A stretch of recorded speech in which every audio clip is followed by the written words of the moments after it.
back to PTR Radio with Colin. The 8-Man was my favorite guy. With Racist Dave and everything. Yeah, and I'm still and then I friends started with listening to Racist PTR exclusively, and then Colin, you're the guy. And now, back to PTR Radio with Colin. Good evening, everybody, and welcome to PTR Radio here on the fabulous interweb. It's another edition of the show, and we thank you all for tuning in. Tonight is looking like one of those nights where hopefully we will kind of find our mojo as we go along. Because I can tell you right now, all of us are actually up for a nap. I think that's what we all think we would rather be doing. I know I'm going to be up late tonight, so I'm reserving energy, I guess. Okay. So, big hockey game to watch tonight. Hockey game? Hockey game? Who watches hockey? Who watches hockey on TV? It's like watching golf on TV or bowling. No, you play it, or, what good is it? What fun is it? Fair enough. And that's from a hockey player. To be honest with you, I, as stupid as it sounds, I rarely watch hockey. You know when I watch hockey? At the bar after playing hockey. It's just on in the background, I'm sure. Tonight is U.S. versus Canada women's hockey. Oh, it's even worse. It's Olympic hockey. Oh, yeah. Oh, that's even worse. I don't watch non-Olympic hockey. I am so not interested in the Olympics. I mean... Neither am I. I got to be honest with you. It's a nothing. Why even have it? This is borderline one of those topics we said we weren't going to talk about, because I feel like we should not be attending or promoting Olympics in China. And I'll leave it at that, because we don't want to go down that road. I mean, yep. I think we all know. Well, look at it this way. They have a problem with the Olympics that nobody wants them. All right? It's a known fact that I don't remember when it is, but it's either in 4 or 8 years. They took like the only applicant for the location of the Olympics, because nobody actually wants the Olympics. So it was like running an uncontested election. I'm not sure what year that is. I'm not aware of any uncontested Olympic. I don't remember, but nobody wants the Olympics because all it does is lose money and create ghost towns. And it's just, really horrible. I hear Colin typing away, so I'll let him track down the uncontested part. But I do remember, like, the bids to host the Olympics have been dwindling. It used to be, every country you could think of was trying to host the Olympics. Oh, and every state in the U.S. wanted it, and every, it was the end all be all. Yeah. But I don't think. Let's see here. No one wants to host the Olympics. Let's just see if we got that. Nobody really wants to hope the. Yeah. Yeah, that's it. A lot of places do get abandoned. You look, there's whole websites devoted to abandoned Olympic arenas. Yeah. Oh, you're right. So, the Rio 2032 Olympics in Brisbane. Mm-hmm. I wouldn't steer you wrong. Yeah. Only for the 2028 Olympics, they only had 2 applicants, L.A. and Paris. So they give Paris one and L.A. Well, actually, they give L.A. the 2028 one, and they give Paris another one. So it's like I said, nobody wants them. Nobody, yeah. Which just blows my mind that Chicago, in years past, have just raved and wanted them so badly. I think we even talked about it on the show. It's a horrible idea. It's a money loser, and all you get is accused of making no sex beds. or of having a horny town for, a couple weeks. I think what they're finally learning is you need to have Olympics in places that already have facilities and don't build something every time. That's the part that's been stupid. Yeah. Unfortunately, the country that seems to have the best facilities for the Olympics now is China, which we're not going to get into. So, shall we get to another thing on the sheet? Because I think we've progressed as far as we want to on Olympics. Well, okay, but no, actually, here's the other question though. And this ties to a NASCAR thing that happened this weekend. NASCAR, for the first time, they built a track at the LA Coliseum for one weekend of racing, an exhibition race even. Mm-hmm. And my friend and I were talking about it, how much money did NASCAR lose by building this track? Because ticket sales were like nothing. It was $2 million to the winner. So it's no different than when American football teams go over to London and one of them is considered the home team. Know, it's I can't imagine that there's a huge draw for this stuff. So multiple years at the same site. Here's the only issue, and this is part of the. I think the Olympics have become too commercialized, right? What? It's not about the best athletes anymore. It's about just advertising, and it's not about the sport. It's about the spectacle. 1,000 meter speed skating brought to you by Coke. Well, so I do agree that places that have hosted before have the best, have a better chance because they have the facilities as long as those facilities are maintained.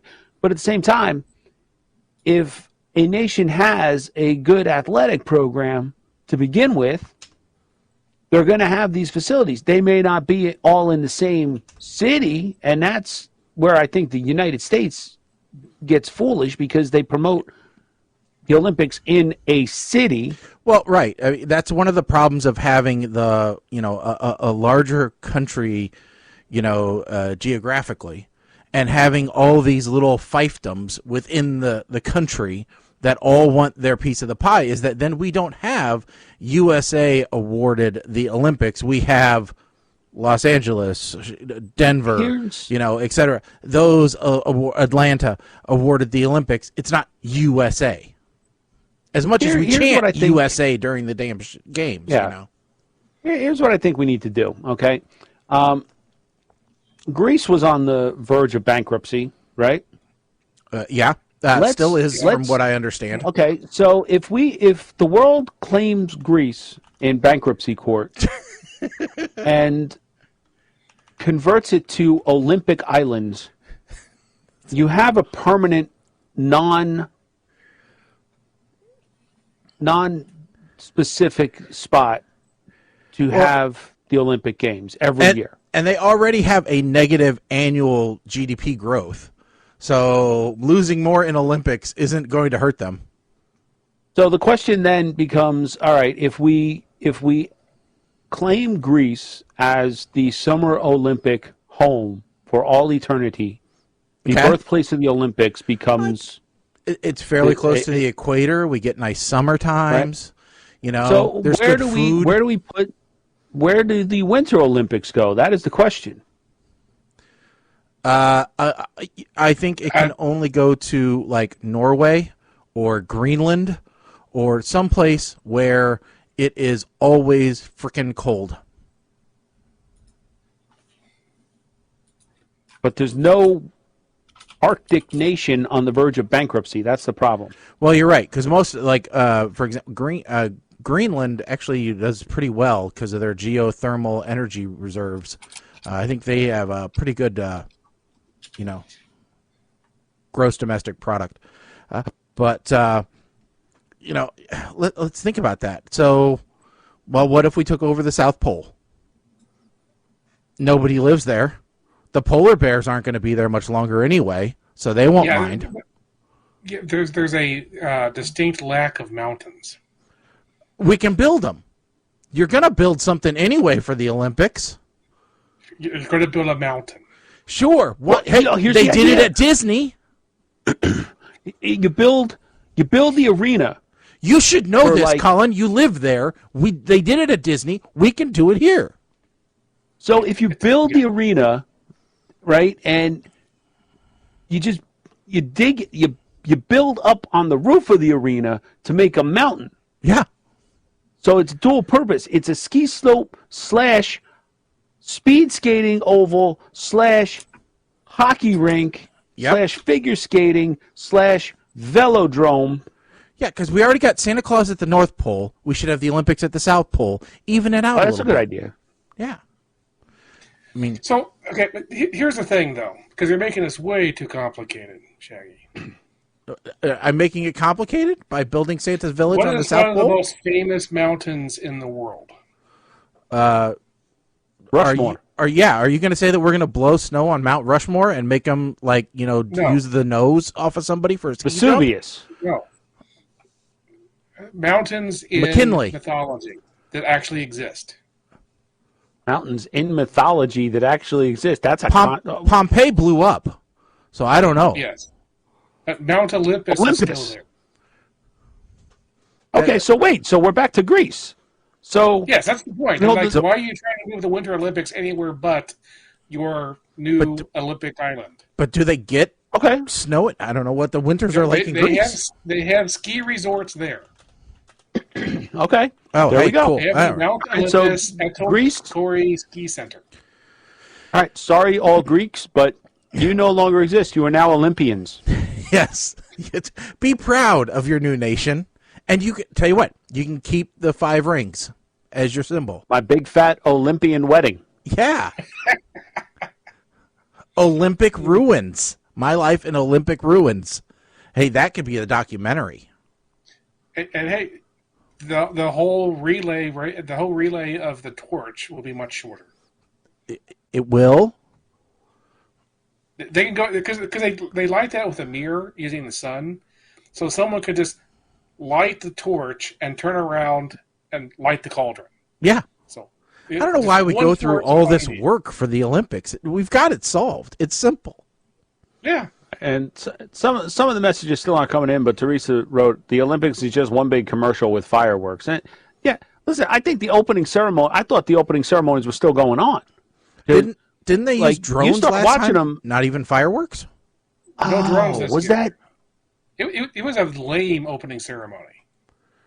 Was it really? Well, there wasn't anybody there to watch it, so why would they go through the trouble Well, of making yeah, it that's- exciting? Yeah. Well, like I said, the entire floor of the arena was a giant TV.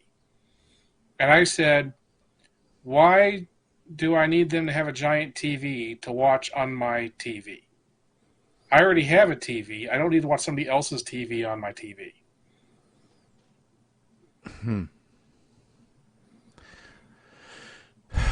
That's I a don't- fair point. Yeah, I mean, I mean, the drones I thought were pretty cool. That was, Oh, yeah, I love the drones. It was. They didn't even have those this year. until we have, fighting robots, I don't really think we need to have the Olympics. We could have the Olympics with fighting robots. Well, Japan Fighting built Robots is on those. Thursdays. Fighting robots sound what? Is on Thursdays. No, I mean big ones. Like He's talking RoboJock about style. robot I mean- jocks. Yeah. Yeah, robot Which, jocks. ironically, they're all the test tube pilots were all named after Greek gods. Yeah. Athena, Apollo, Weren't Achilles. those were the name of the mechs, not the pilots, right? No, those are the pilots. Oh, okay. It's been a while since I watched that movie. Achilles was Yeah, the I main watched it character again. who quit after the tie, and then Athena was the robot clone, or the test tube baby, as Achilles Right. called her. Yeah. It's hard to keep it all straight because we've had Battlestar Galactica since then. Phil Well, that's Paul's true. name. If you don't know the movie we're talking about, it is actually free right now on Tubi. Robot Jocks. Look it up. So, All right. But, Colin, as you wished, we will move on to something else on the white sheet. I'm looking to see I was about talking about the Olympics, just get away from China. All right, so There's Mike, no good reason there. well, let's talk about Mike's interactions on Twitter. All right, because Mike is doing a heck of a. Mike is getting a gold star this month for getting the word on the show out. All right, Mike is actively pursuing, movies, and movie directors and producers, production studios, heads of companies. He is doing a great job at telling people, what we think a real movie is. So, on Twitter, Prime Video's official account put up four pictures and said, "Pop quiz: which of these horror movies are real and which are made up?" They had Killer Sofa, Zombies, which the Velocipaster, and Lamageddon. Yep. Now, I replied, I know for a fact that Zombies and the Velocipaster are real, as we reviewed them on PTR Radio. Yep. I'm going to have to guess and say that Lamageddon is fake because it's the only one without a tagline, and no other reason than that. Then I Googled it. Replied to myself, said, now I know it was a trick question. Damn you, Prime Video. Well, Lamageddon's official Twitter account, words I never thought I would hear myself say, Yeah. liked my comment. Yeah. So at that point, there was some conversations were had on Twitter. Shaggy got involved, and long story short, we are invoking the executive decision that Lamageddon is going to be one of the movies that we review for next week. Yes. For our next show, Lamageddon, it's on the calendar already. Wasn't there a second one that was discussed as well? Well, Velocipaster we talked about, yes. We have reviewed that which one. we reviewed. And what Zombies we reviewed. And what's interesting is Killer Sofa is a real movie. So it's a trick question because all of them are real movies. That's what I said. I don't think we hate ourselves enough to do Lamageddon and Killer Sofa in the same week. Oh, no, we don't. So we would pick one movie via random generator, and Lamageddon, quite interesting. What, you've already watched it, or? No, I'm curious to watch it, though. Okay. I just realized that everybody's having to look at my light there. There we go. That's all right. Shine bright, young man. Shine bright. What makes everything else dark? So what's killer is they said, well, make it a double feature and watch Velocipaster, which is odd because your original message said we've already watched Velocipaster. Yes. So, and I believe we rated it. We were quite fair with our ratings. Yeah, we're always quite fair with our ratings. Yeah, I mean, okay. At least a third of us are. We're representative. You're never going to live that one down, thinking that movie was stupid. So on that particular subject, though, there is another movie that has come out that I'd like to add to our list of, as soon as it's available, not in theaters, we probably need to watch Moonfall. Okay. Yes, I would agree with that. I've watched the trailer quite a few times, and yes. Now I got to look because that have been hilarious. Got to look and see if the one I'm thinking of is on the sheet already or not. Well, as we were talking before we went live, one of the things that I've become infatuated with here lately is I started watching. Now it's a series that's been off for a while, but it's available on Netflix. It's is damn it now. Yeah, Lucifer. Yes. You know, and I went down that rabbit hole simply because the CW, you know, has obviously they killed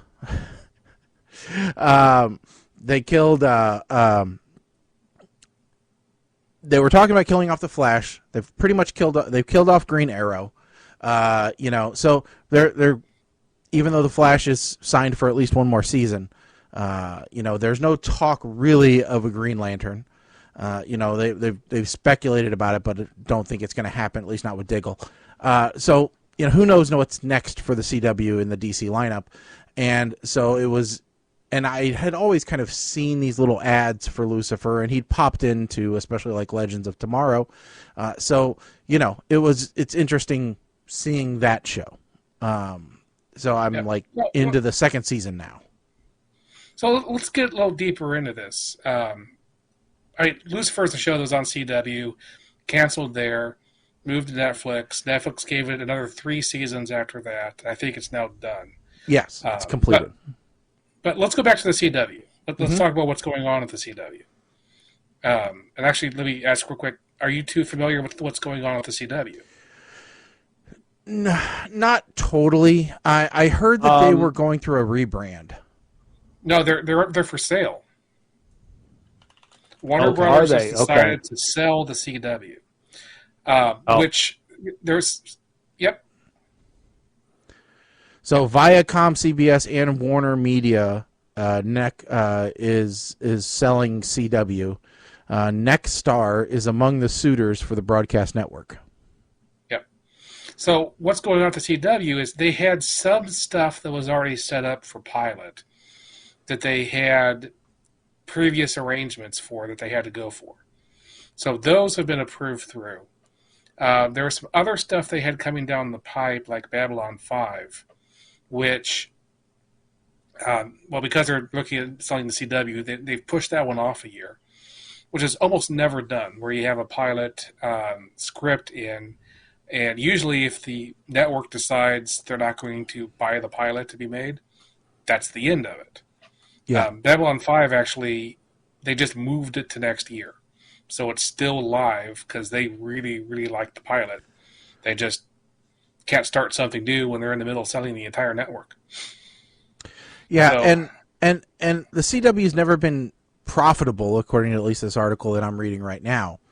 However, with their turn to basically being the TV home of DC, or DC-ish shows, you know, that's their huge draw, is their DC-related content.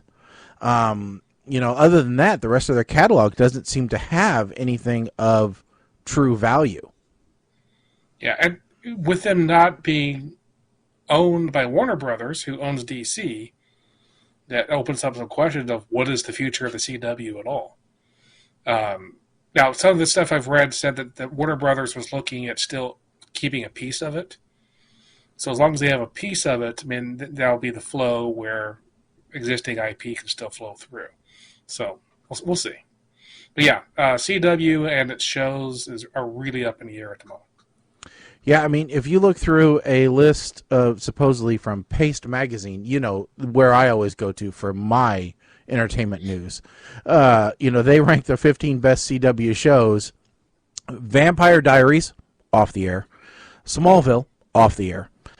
Superman and Lois, just getting started, from my understanding. Reaper, don't know it.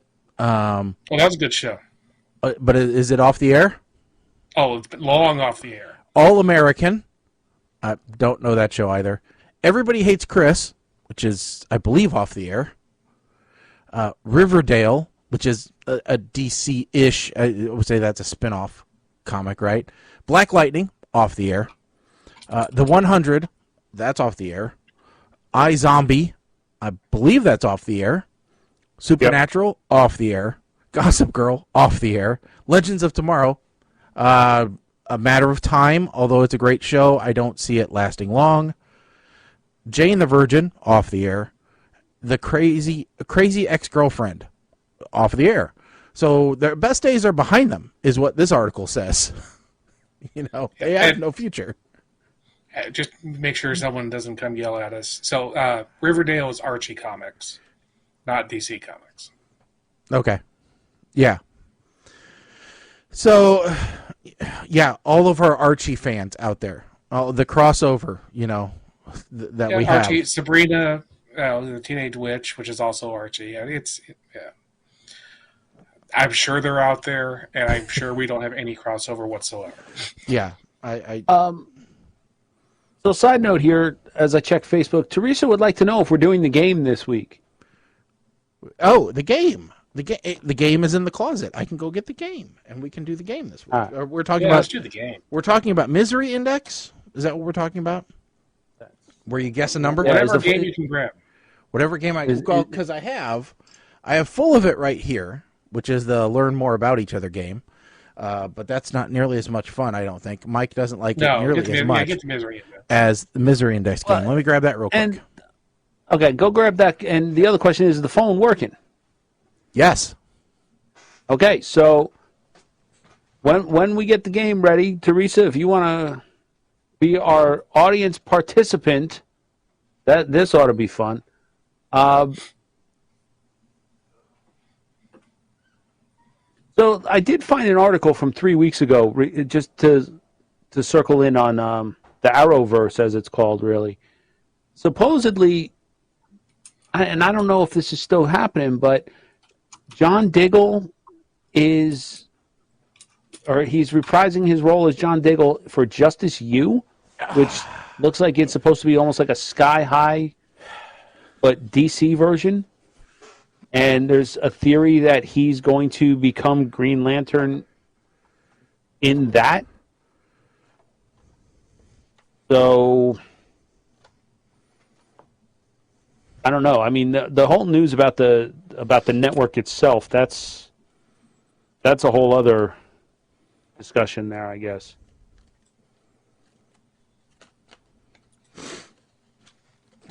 Oh my, that's a bad one.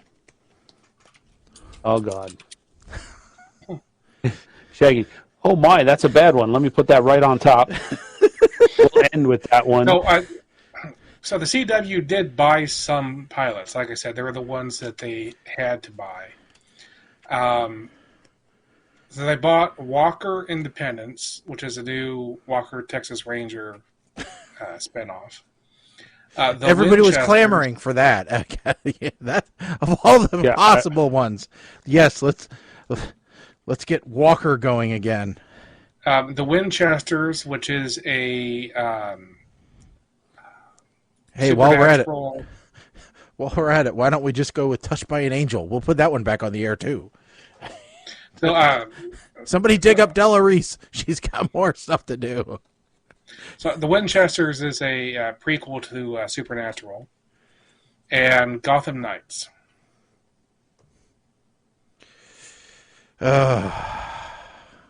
People just can't leave Gotham alone, can they? We really should concentrate on a few other towns. There had to have been other towns. Are you kidding me? Listen, I'm watching Peacemaker, which could arguably be my favorite show right now, because the Book of Boba Fett is a steaming pile of doo-doo. See, right? now I was told that yes, it sucked until the last 4 episodes, the most recent 4 episodes. No, the last 2 episodes. You want to know why? Because those are episodes 17 and 18 of The Mandalorian. Boba Fett makes a damn cameo in the last 2. Listen, here's my Peacemaker. One of the characters was actually talking to her girlfriend. Yep, because it's 2022, and the girlfriend says we could just go back to Gotham, and I was like, "Who you? What? No, Which Wayne are you? Which cousin?" Yeah. We're watching. Kim and I are watching TV this week, and as I'm fast forwarding through, I've stopped, and I don't fast forward through the Batman commercial. And she's like, "What is this? The 17th Batman?" I'm like, well, I don't know how I feel about this one, to be honest with you. I heard a great story. So, I'm not sure I'm going to say it might be the only Batman I don't go see. So Michael Keaton was telling this story, and back because somebody asked him how he felt about having the suit back on, because evidently he makes an appearance in something in maybe it was the Flash coming up, the new Flash movie coming up as future Batman. Okay, Maybe. And he said, well, it fits the same, but he goes on to talk about the story when he was filming, and he goes, I was sitting, I was doing weights, I was killing myself with diet, I was doing my weights, and one time I was working out in the weight room, and Jack Nicholson comes going by. And he goes, what are you doing? He goes, well, I'm working out. I'm the good guy. I got to look good. And he goes, aren't the muscles built into the suit? He said Nicholson had a girl on each arm with a cocktail in his hand walking through. And the way he said it, he was just like, aren't the muscles built into the suit, man? And all right. The DJ was like, the only other story that we have about that, and I can't remember who it was, but there was a comedian where he met Jack Nicholson at a party and stole girlfriend. Let me see if I can find it. David Spade, there it is. David Spade met Jack Nicholson at a party. I know it's a weird combination, but David Spade introduced his girlfriend to Nicholson, and a little bit later, Nicholson goes, I'm going to steal your girlfriend. And Spade just laughed it off as a joke, all right? As Spade does. The only problem is, about a month later, Nicholson gets into a car accident, and with him is Spade's girlfriend in the car. Okay, now this sounds like something that would happen to David Spade. So absolutely, and she had dumped him for Nicholson. He goes, yep, Jack called a shot, and he took it. So here's the comment I want to make about Batman, okay?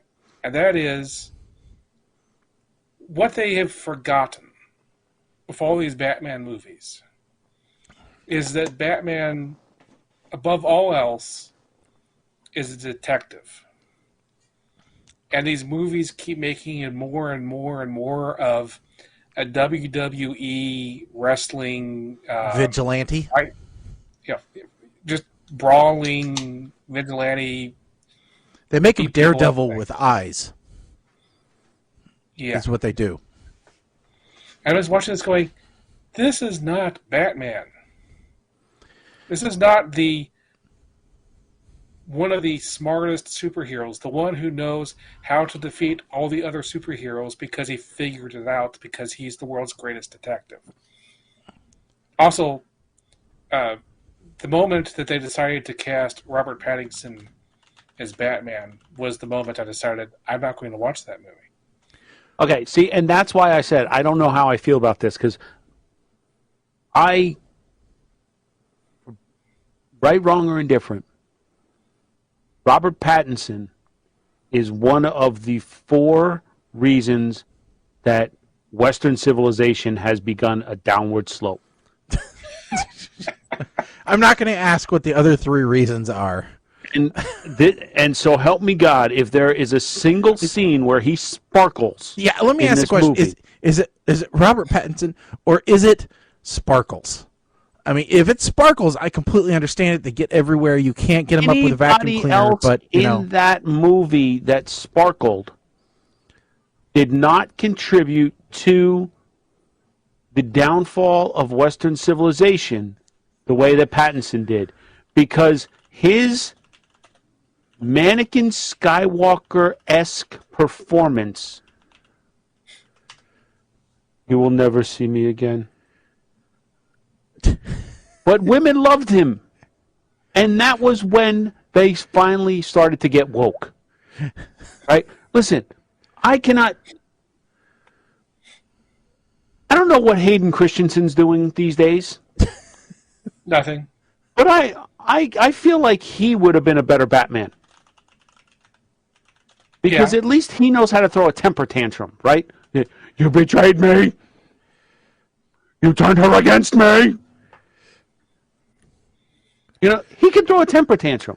Pattinson, "You will never see me again." And then he runs away. And I have an issue with Pattinson, too, because all he did was make the movie Tenet more confusing. I have watched Tenet 17 times. I still don't know what the hell the movie's about. I understand the movie, but I can't help you with that. At least a dozen of them I was sober, and I have no idea what the hell was going on. So, another message that didn't come through. I was thinking about this the other day, Robert Pattinson, and going, his career has never really recovered. And I was thinking about other people who've had that problem. Like Brad Pitt, he had that problem for a while. And then he started making really weird movies like 12 Monkeys, which kind of, proved him out as being a good actor. And, he's been fine since then. Leonardo DiCaprio, after Titanic, his career was almost dead. I remember watching a trailer for that Island movie he was on just after Titanic. And he was like on a beach working out or something. And I heard, some guy catcalling him from the audience in the theater I was at. And I was like, ooh, that's, I was kind of there myself with that. He ended up fixing his career later with Catch Me If You Can. And that's the movie that kind of rewrote Leonardo, and then he was, he's been fine since then. And that was on purpose. You get yourself a good director, Steven Spielberg. You get yourself a nice, it's not an event movie. It's a nice understated movie with a nice script. You luck out and have Tom Hanks come and ask you if it's okay if he comes and plays the role. And, you become a bankable actor again. Robert Pattinson, you don't do that with Batman. That's just not going to do it for him. No. I'm not sure what it is. Ask Ben Affleck. Yeah. Although Ben Affleck did get J-Lo back after. Yeah, it's probably worth it for him. Oh. So a couple of things came in because the toy's still not, for some reason, it's flaking out. Mama Blair wrote in saying, "I did not love Pattinson." No, I don't either. I was Team Jacob all the way. I'll admit that right off the bat. And Teresa wrote in, and this kind of gives us a segue to something else that I threw on there. Minnie Mouse got a new makeover, black and purple polka dot pantsuit now, and the bow is in the middle. No more headbands. So, I brought this up too. I'm like, I don't understand. Like, are skirts bad now? Why did they change?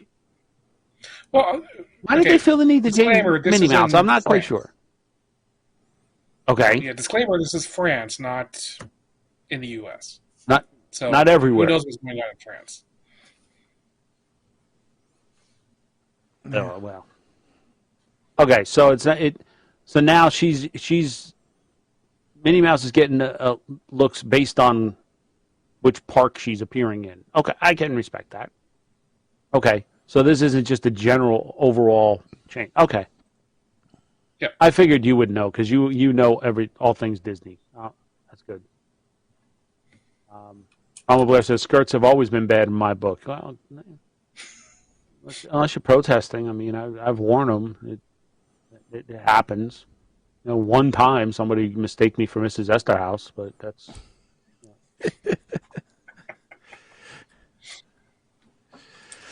Oh, yeah. I don't know. So Shaggy, you had some bad news this week too. Like one of your heroes passed away. One of my inspirations, actually. Dr. Johnny Fever, passed away from WKRP in Cincinnati, and otherwise known as Howard Hesseman. And he's been in a lot of other stuff. He was in Head of the Class. He was in the Police Academy 2. He has had a career, but mostly I know him from WKRP. And that created, watching that show, created my fascination with the radio and with being a radio person. It got me to want to listen to radio. It got me to want to be a personality on radio. It got me, it romanticized radio for me. And it was always something that, I thought looked really cool. And even today, I think, obviously by still doing this show after 15 years, it's something that I think that had a lot to do with it, WKRP, and especially Dr. Johnny Fever, because just watching that show, you get a relationship with a character, and that's the mark of a good show. That's what we say in all of our movie reviews as well. So I was sad to hear that. Yeah. Back when Shaggy and I worked together, there was one of two things that we would do in our breaks. We'd either watch WKRP or play Mario Kart. Yeah. That was the thing. And actually, it's funny you mentioned Mario Kart. So I just bought a Switch, and so now I've been playing Mario Kart again after a long time. But yeah, we were watching through all of the WKRP, episodes. Now, we weren't watching the new WKRP. We were watching the classic, WKRP with the good ones. What do you mean new? There was a new one? There was a revival of WKRP a couple of years after WKRP in Cincinnati went off the air, that featured just a handful of other of the actors, of which, Dr. Johnny Fever was one of them. It was actually interesting because French Stewart was on the second show. And you learn during one of the episodes that French Stewart ends up being Johnny Fever's son, or could be Johnny Fever's son. So I watched that in a YouTube highlight clip. Like I said, I never really watched the show, but it was, in fact, that's WKRP is actually why one of my dogs is named Bailey. All right, that was named after Bailey Quarters from WKRP, because when we got her, that was what I was binge watching, was WKRP, and I thought that was one of the most underrated. She was the Velma of WKRP. Oh my God, Tawny Katane was on the remake? Yeah, the biggest problem with the remake is it didn't have Gary Sandy in it, so it wasn't really WKRP, because you didn't really have the lead character. You basically just had all of the side characters. Yeah. I mean, all of the characters that were funny, but they were basically cartoons. And you didn't have a real person for them to bounce off of. All right, so honestly, this, to me, the general format, I think, would be a good show to kind of reboot at this point. I think it would be interesting, although the problem is it's not how radio is today. It is how radio was in the 70s and early 80s. But this is not how radio is today from what I gather from listening to kind of inside baseball radio today. Radio today is you'll have either your morning drive time show or your night drive time show. But everything else is all automation. I mean, it's just computers spinning a ratio of pre-selected top 40 hits. On repeat. But here's my thing. What if you did a reboot of the one radio station in a big market that still did it the old-fashioned way, trying to compete with the automation? Well, I'm available, by the way, people, if anyone wants to cast this. Well, it would be a great premise if you factored in reality, which I know we don't do for television or movies. All right, if you factored in reality, they'd be out of business in about 2 months because the cost would be enormous. But I think in the theory, it makes sense. So let's play the casting game with WKRP. All right, we've done this before. Before we do that, I do have to read this one message from Mama Blair. Uh-huh. How do you top the turkey drop? You don't. You don't. You don't try. You cannot. And this is going to be one of those things where you can't remake it as in like reproduce each episode because they were so very much of the time. Like, for example, the episode where Johnny accidentally said, I'm going to give away $10,000, and that was their entire advertising budget. So they made an impossible song. I got it. The turkey drop episode.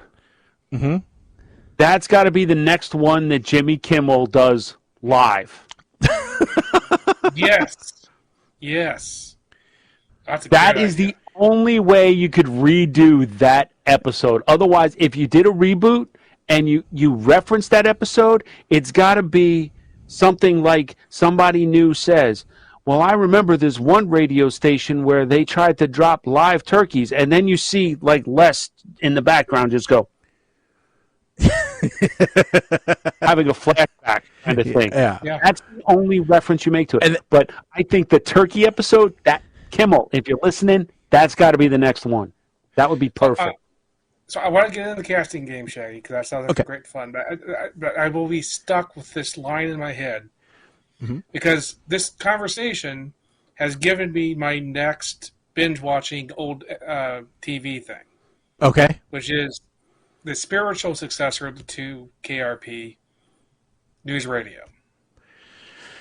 I just realizing I need to watch News Radio again. Okay, let's get to the casting. So we will start. We won't start off with Dr. Johnny Fever. That one's a hard one to replace. So let's start off with some. Let's start off with a little bit of softball. All right, Mrs. Carlson, not the wife, but the mother. All right, who is going to be the overbearing station mother? Who was It that? could be someone really famous because they don't come in very often. Yeah, we can blow the budget, twice a year to have this person come in for a 5-minute script read. Now I'm trying to remember. Was she? Okay, so she was kind of like the owner in Major League, where she wanted them to fail. Initially, but then I believe Andy talked her out of it. She wanted money more than anything else. Yeah, she prized money and giving her son a job he couldn't screw up. So, the reason I wanted to clarify, because my first thought was Dolly Parton, but no, she's too sweet for the. What about who is good in a role? What about Jane Fonda? She would be good in that menacing type role. Like I was kind of thinking, like then she could turn around. Helen Mirren. We can't afford Helen Mirren. We don't want English. I was thinking Glenn Close. Glenn Close would be good. I would be okay with Glenn Close. That wouldn't be bad. Meryl Streep from Mama Blair. Meryl Streep wouldn't be bad either. All right. All right, so we're good there. All right. Oh, wait a second. What if I'm jumping ahead here? But what if the station owner wasn't a white guy this time, but a black guy? Okay, well, then who are you going to pick as his mother? Marsha Warburton. Warfield? Warfield. Marsha Warfield. Yeah, she's on 911 now, but she could do that part. If we're gonna gender or racial change any thing. I think that maybe we could get away with the station owner and the manager. I think that would be. I think the networks would appreciate us showing that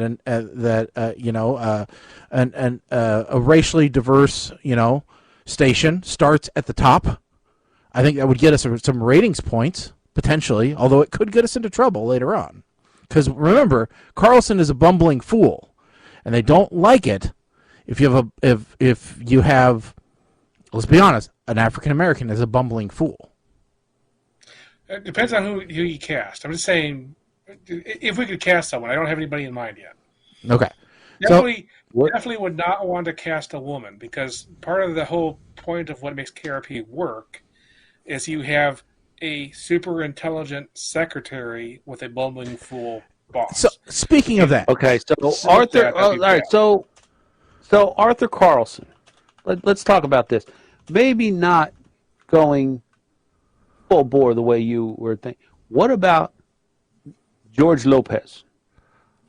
I was thinking, what if it is, what the hell's his name? He's in the stupid commercials for the eye drops. The doctor Ken who's Jeong? a comedian. Yeah, Dr. Ken. Mr. Chow? Yeah. He can play dumb. No. I'm okay with him being the part, but he actually would work better as the reporter. You want him as Les Nessman? The three-time Buckeye Hog award-winning Les Nessman? You want him as that? I would. I mean, you'd have to rewrite some stuff, but yes. I was thinking, yeah, same thing.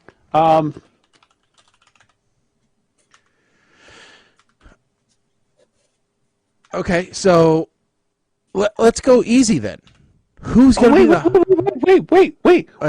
Okay, along my lines, what about Cheech Marin as Arthur Carlson and George Lopez as Herb? Oh, that would be good. That would be good. Cheech as the burnout stoner.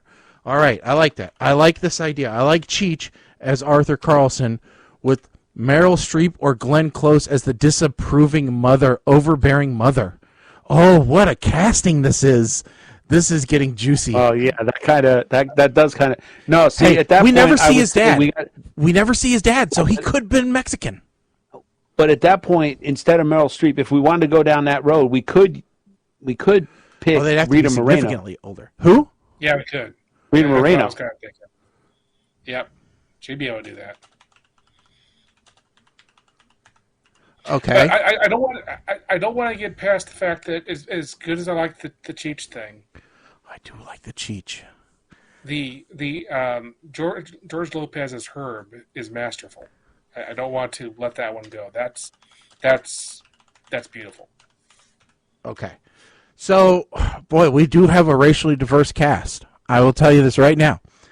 Jennifer. Who is going to play Jennifer? The sexy, unattainable, woman behind the counter who is only there to take up the days in the time in her day. So we're kind of blowing our budget already, so I'm thinking we got to aim low on this one. What about Farrah Abram from Teen Mom? Or maybe Octomom. Can we get Octomom? No, we're not getting... No, I refuse. No. I absolutely refuse. I will go out and I will find one of those stupid, expo models before I... Octomom. No, you know what? I'm thinking... what if... No, she wouldn't play that kind of... See, here's the thing. You gotta be careful about this one because you don't know... Ooh, I just had a thought here. Okay.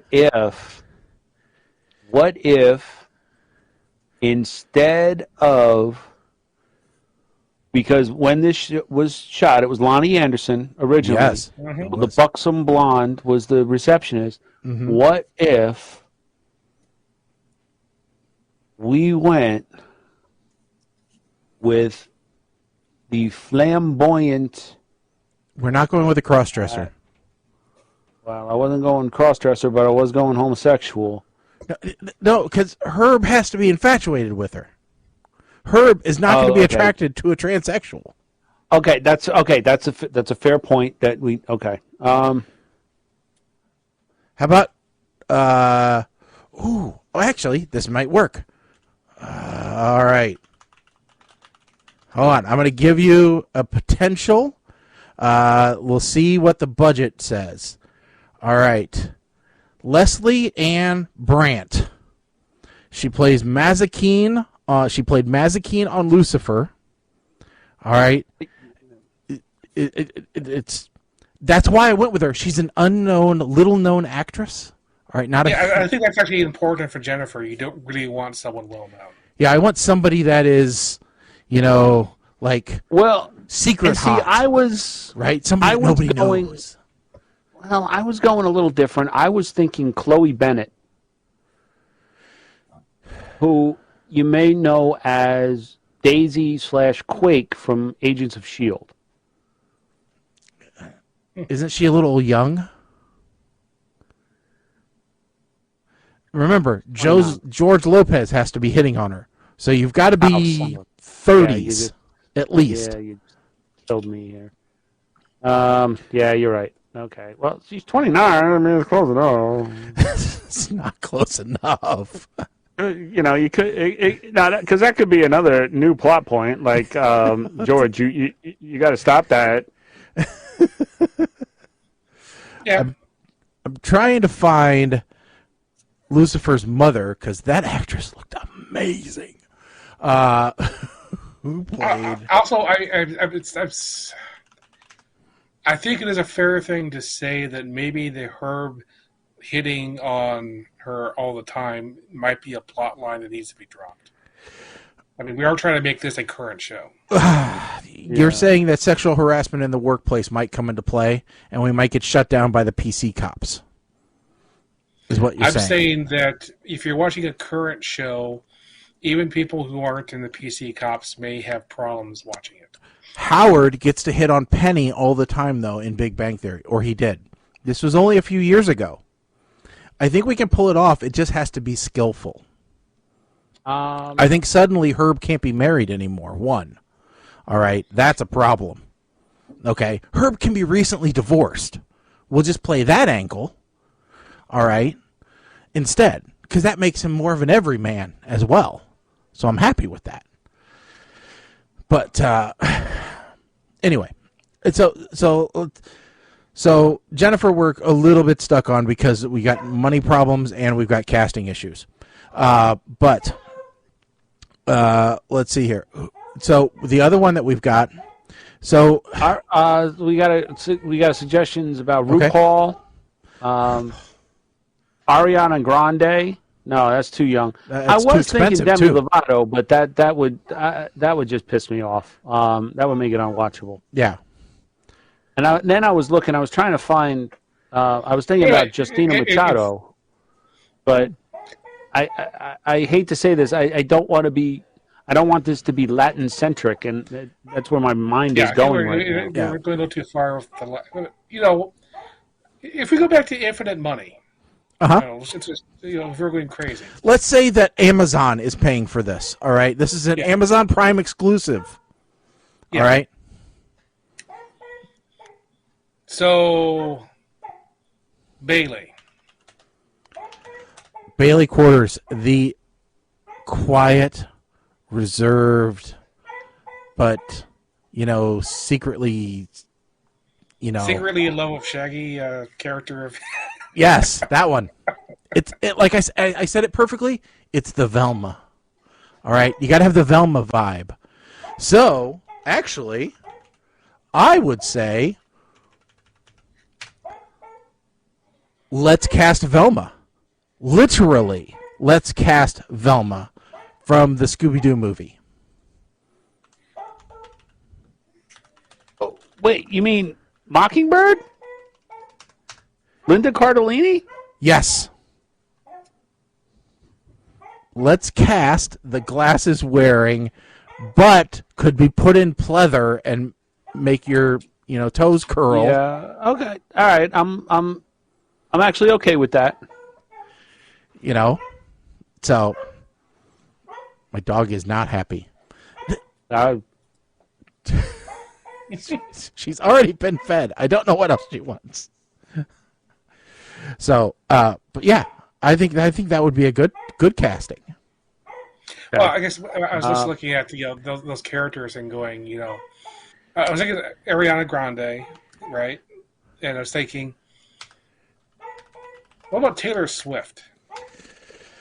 Boy, you know how hard we're going to have to work on scheduling to get her schedule in order. It's just not going to happen. I think. Yeah, maybe she's tired of touring, and that's the whole point of the show. Is she wanted to play Jennifer. All right, so let's come to the question here. Venus Flytrap.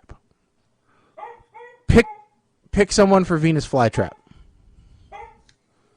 Because I've got a few thoughts. I've got a few thoughts, but I'm curious as to what you guys think. All right, so Venus Flytrap is kind of like the not as parodied version of the Ladies' Man, right? So, well, he's the more successful version of the Ladies' Man, yes. Well, yeah, like, all right. So, Ladies' Man was just completely like a riff on it, I guess, is what I'm trying to. Yeah, exactly. So, you want somebody who realistically would be, smooth with the ladies. I'm kind of thinking. What's it? Oh. Boy, I'm. Now I can't remember. I can't remember his name. I know he is Denzel Washington's son, John David Washington. Is that his name from Black Klansman and John David Washington? Yes, unless you're thinking of Malcolm Washington, but I think you're thinking of John David. No, I'm thinking of John David. I think he has a possibility. I'm thinking Taye Diggs. And I'm also thinking, what's his damn name from Tyrese Gibson? I'm thinking. Now, hear me out on this, because this could be a bit controversial. But I'm thinking Donald Glover. Ooh, I don't know. I got some good suggestions here. I got some good suggestions from the peanut gallery here. Okay. Teresa's saying Snoop Dogg. Snoop is in his 70s. I don't think he wants to do a weekly show. He could definitely be Flytrap's dad. Well, yeah. Mama Blair throwing out John Legend, which I got a veto on that one, and Usher. I was thinking Usher, yeah. Usher could work. Does Usher have acting chops? Yes. Don't you remember him as the DJ in She's All That? No, I do not remember. If you are citing that as his acting chops, we have a problem. All right. But also, for that part, he really only needs to be Usher. He doesn't really need to. Yeah, that's it. He was this high school DJ. I mean, I think he could pull it off. Teresa also saying 50 Cent. No. Teresa, have you ever watched WKRP in Cincinnati? I'm guessing no, because you didn't know what the turkey drop was. So that I appreciate your input. Please do not be offended that we're shooting down these names. Besides, 50 Cent is a bit of a wild card for showing up on time and everything. So we might as well say Floyd Mayweather. Okay, so I think I heard some fairly consistent Usher, maybe in there. Yeah, I'm good with that. I think that would be a good one. Okay, so then Andy Travis. This is the character the show is built around. I mean, pretty much, he came in and he mixed things up and he changed things, and he's the general manager of the station, so he has to have an air of knowing what he's doing. Now, here's here's the problem. Like, he's kind of... But he's also a side character because you don't see him all that often. He's kind of a redneck-ish. Yeah, he's originally from Indiana. You know, small Indiana station. That's not why, hold on. That's not why I said he was a redneck. Indiana's close to Illinois. I don't want you guys to... I'm just saying, he's a Midwest boy in a big city, doesn't know his way around. Yeah. He's used to doing things a certain way. He's got a cowboy boots and a cowboy hat, and he goes in and he tells Mrs. Carlson what he thinks, and he's not afraid to speak his mind. So my first thought, which is probably wrong, was Woody Harrelson. He's too old. I think he's too old. My first one I thought of, I think, is a little on the too old side, too, which was going with going with Colin Hanks. I'll tell you what, Woody Harrelson as Woody from Cheers, when he first started, would have been the perfect age. All right? Yeah. Not now. Colin, you're on the same page as Mama Blair because Mama Blair said Colin Hanks as well. But he's 44. I mean, he's basically the same age I am. And that's... Colin Hanks, that's we could... a bit old for that. Well, might be able to get away with that. He looks younger. You know? And what means we're trading in on the Hanks name. Mm-hmm. So maybe we could get Dad to do a cameo every now and then. That would be nice. Yeah. You know? Maybe he could be the mayor of Cincinnati. Money. We never thought about putting Tom Hanks in the role of Arthur Carlson. If that would be a return back to his big days, I don't think he wants to go back to that. He's a serious actor now, Mike. He's got serious things to do. Mm-hmm. You know? It's hard to believe Tom Hanks nowadays of being bumbling. Besides, he's America's Dad. We already decided that. Yeah, he's an astronaut. He's a right. So yeah. He's an FBI agent. So he's let's think about he's this. everything. Andy Travis. It's an important character, but he's also he's a pretty straight shooting. But he's got to be a little younger.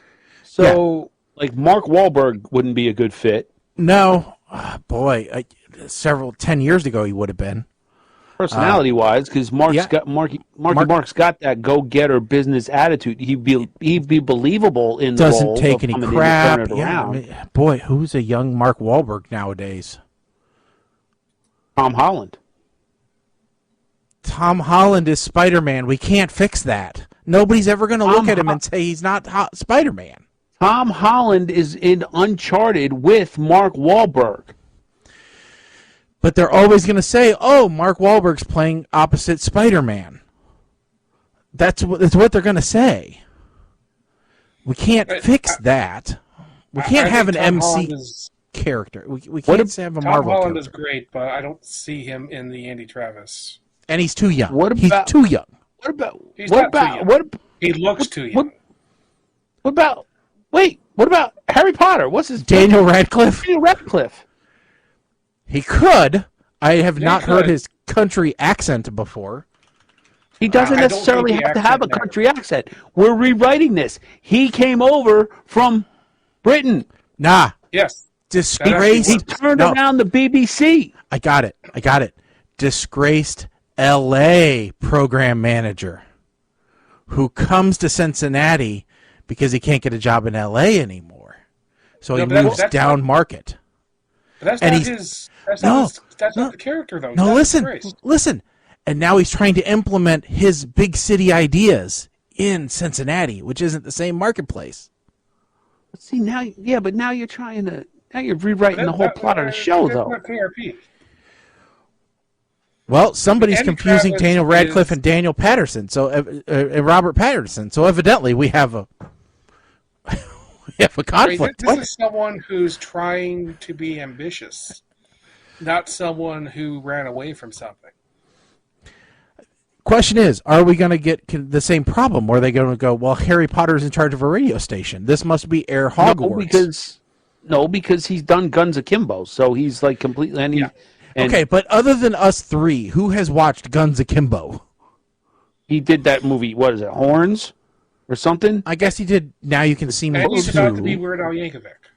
All right, he's about to be Weird Al. All right, so depending upon his success in the Weird Al movie, we could tentatively schedule Daniel Radcliffe as Andy Travis. Okay. With my yes, I would watch a show with a Brit in it because it's not a British show. He's playing an American. So, There's a distinction here. There is a line. so all right. Listen, I watched Harry Potter. So I had no problem with Harry Potter. which is a very British show. So now we're to the subject matter at hand. Who is going to play Dr. Johnny Fever? Fever? There's many different paths we could go down. Well, remember, Fever was the burnout. He was the hippie. He was the old guy of the station, other than Carlson. All right, he's been around the block a time or two. Yeah, I'm just saying, even within that, there's different paths you could take. Okay, for example, you can go down the Jack Black path. You could, or and preview for later, you can go the discount Jack Black path and do Nick Thune. I was thinking John Cusack. Interesting. I mean, he's got the comedy side of things, but he's also got the sarcasm, down on life side of things. He can do a man with a troubled past. He's a pretty well-rounded actor all around. So and we can get him cheap. He's not doing much right now. I'm trying to figure out. I mean, there are two different characters here. Okay. So you have Johnny Castelletta. Yep. Johnny Castelletta is his real name, and then he goes by Johnny Fever on the air. Well, actually, if you look at his mug, he's got like 10 different names. Yes. But his actual name is Johnny Castelletta, and then he comes up with Johnny Fever. Yep, Dr. Johnny Fever. Two different characters. Well, you have one who is this radio personality who goes huge. Yep. And then you have the other one who falls asleep on the couch. Yeah. All right, so Mama Blair, you said Dana Carvey, and I don't know who you're saying Dana Carvey to. It's an interesting. If you're thinking about, if you actually, it's really funny because either Dana Carvey or Mike Myers could be a good Johnny Fever. Yes. We could go a ridiculous route and have them alternate episodes playing the same character, or make them a morning show. Yeah. Split Johnny Fever into two characters. Ooh. Do Dana Carvey and Mike Myers get along enough to be able to do Chandler Bing? I don't know that we could bring him in for this. I mean, that is a weird combination there. I mean, in one person, it's a weird combination because you don't know whether you're talking about Chandler Bing. I can't remember his name. the drug addict alcoholic or the sober guy because you don't know which one you're going to get.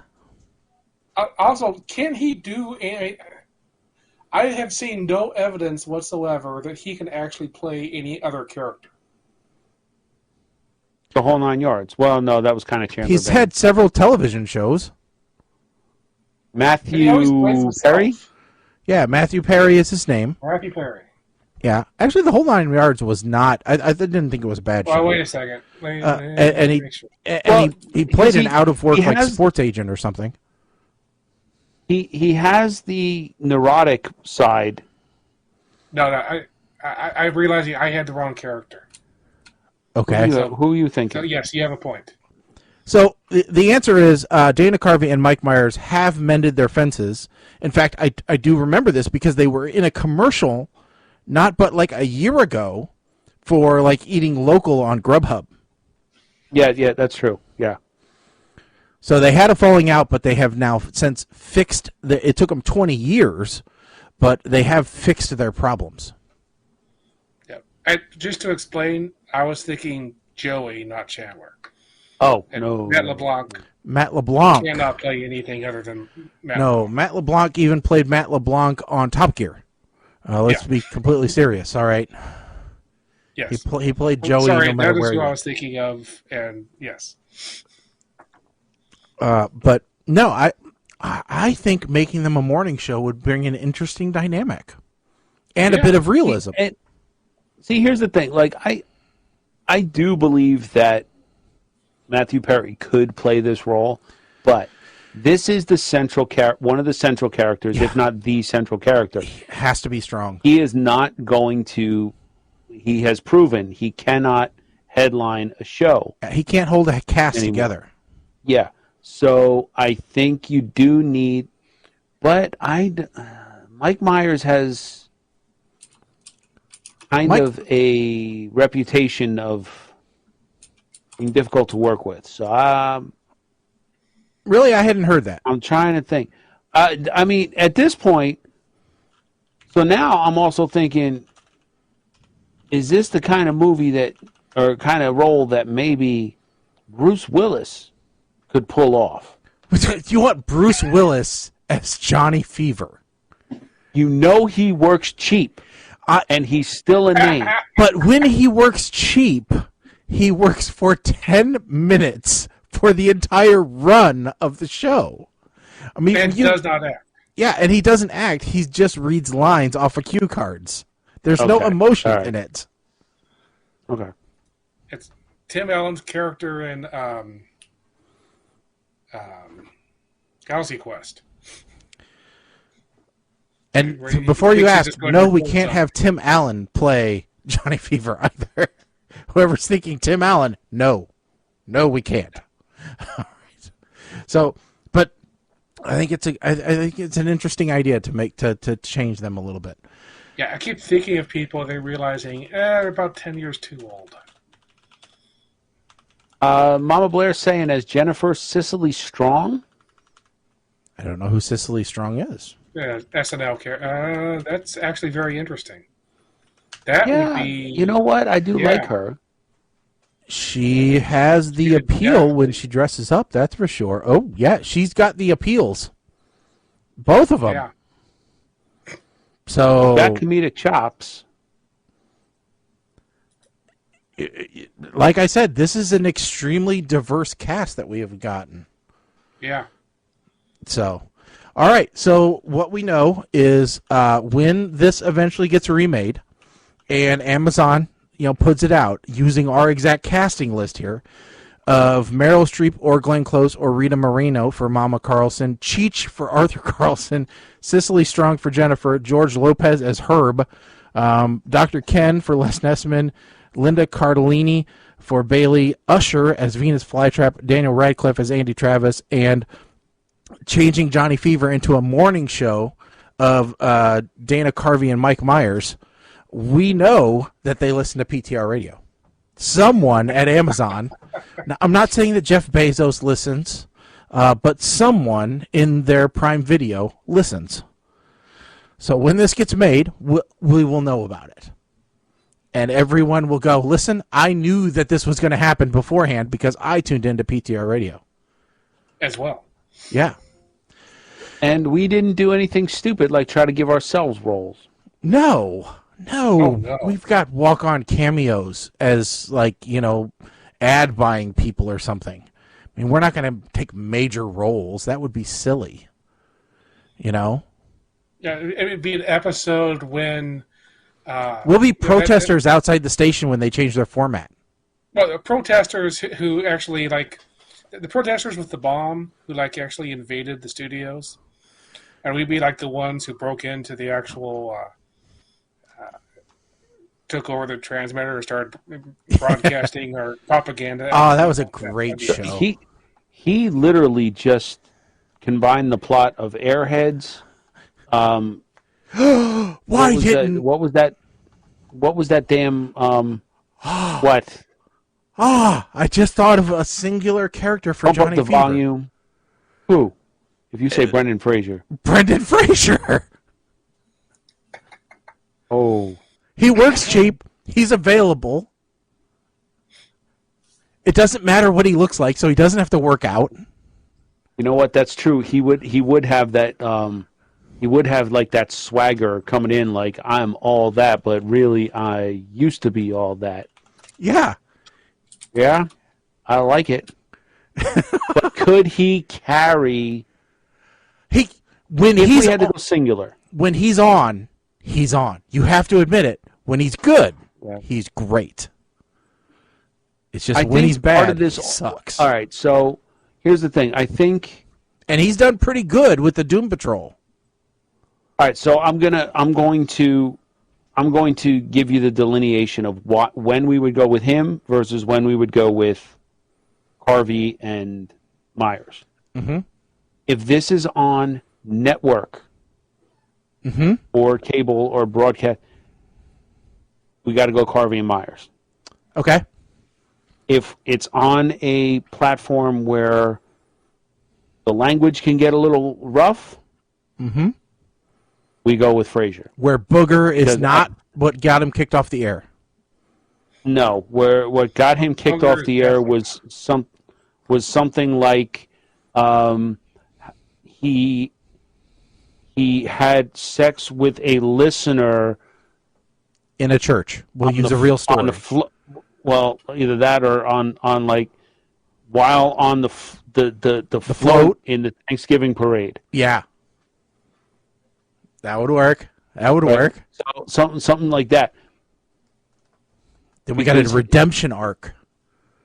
Because him dropping F-bombs while he's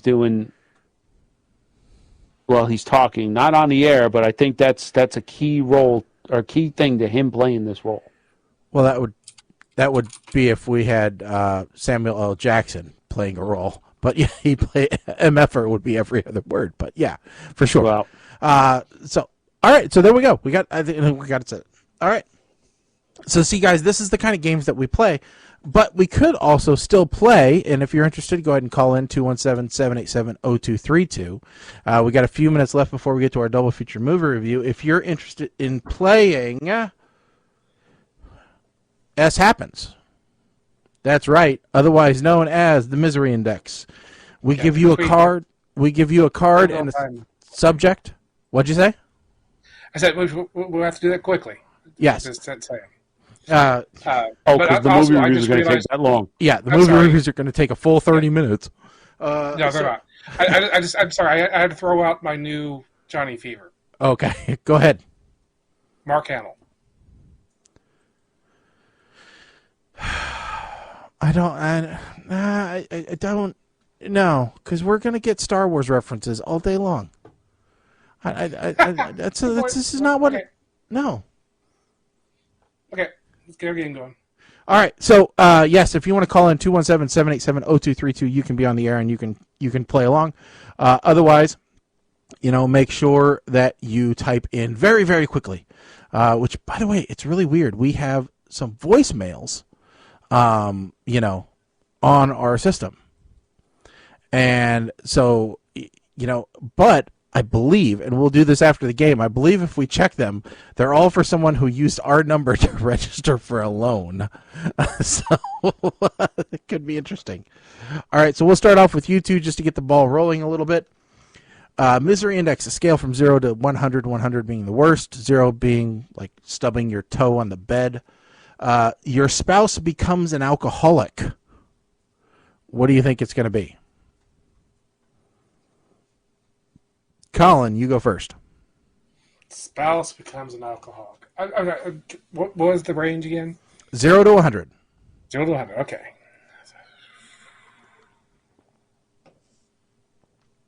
$78. Mike? 42. 79. Colin is very close. Wow. Very close. Now, Mike is going to totally... There's Go a ahead. joke in here about how the unmarried one Yeah. knew that better because we're living it, so we're numb to it. But accidentally sexed your mother. Mike, you go first this time.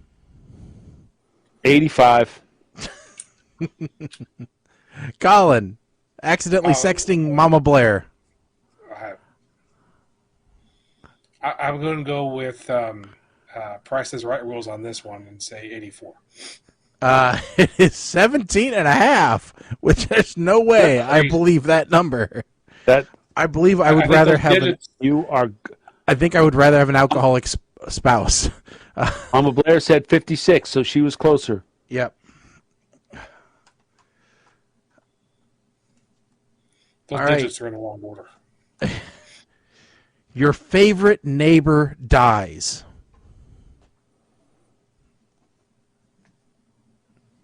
Your favorite neighbor dies. Not necessarily by comet, by asteroid, but your favorite neighbor dies. 10.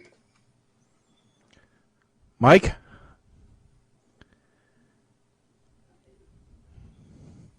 Mama Blair says 90. I'm going to say 38. 34 and a half. So evidently, according to these cards, sexting your mother is better than having your favorite neighbor die.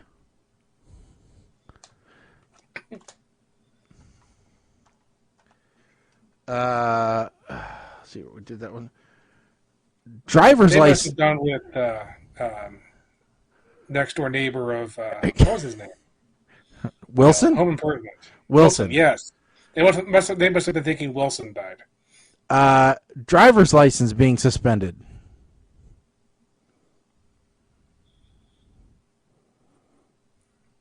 Mike? 12. Colin? I was going to go with 18.5. 49 and a half, according to the card. Mama Blair said 78. Here you go. Here's a good one. Mike, how bad is it if you had explosive diarrhea every time you orgasmed?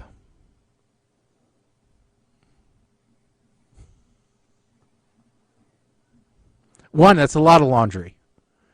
It's a lot of laundry. All right. You better have 2 washing machines. Well, not necessarily. I mean, if we were talking about younger me, then most of the time I was in the shower anyway. That wouldn't be too bad. But I hope now, you don't have too tight of a drain. You know, the grid's in the drain. Well, I just eat a lot of fiber. So, Mama Blair says 17. See, this is one of those questions. I'm just going to go with 42 because that's the answer to everything. Hey, Colin, explosive diarrhea every time you orgasm. I don't know. I mean, we'll go with the people who think that driving a car is that important, don't care about it. So, 32. 83 and a half. For once, I agree with the card. Yeah. It's not often. It actually made sense for once. Wait, put that card back up. Yeah. Lotion. It's pretty damn sad that they're showing lotion. Yeah, see? And laxative. So they're thinking younger. They're thinking younger me right there. Yeah, Mama Blair says 17. If you knew ahead of time, you could prepare. Well, I guess. There you go. Kettle Holmes and Depends. Here's a good one. Frostbitten, you'll lose 7 toes. Ooh, that's real misery. I mean, not just the losing the toes, the actual, freezing in the first place. 91. 91 from Colin. Mike. I'm going to say 75. 75. 83. I believe Mike was closer. Yep. Is it sad that I'm like doing math here to figure that out? No, actually, were you the same? Alan was 8 away. That was a tie. That was literally a tie. All right. So I'm taking the point because I was closest without going over. Okay. Yeah, good. Sounds good. Sounds All right. Here's one, especially considering the time which is coming up. You're audited by the IRS. Oh, man. I can only imagine. Mike? Knowing that I'm conservative when I file my taxes, I would say 25. 25. Colin? An actual worry, it should be a 10. But knowing how angsty I would be about the whole thing, let's give it a 76. 58 and a half. 58 and a half. Evidently, a lot of people that pray when they turn in their taxes every year were surveyed.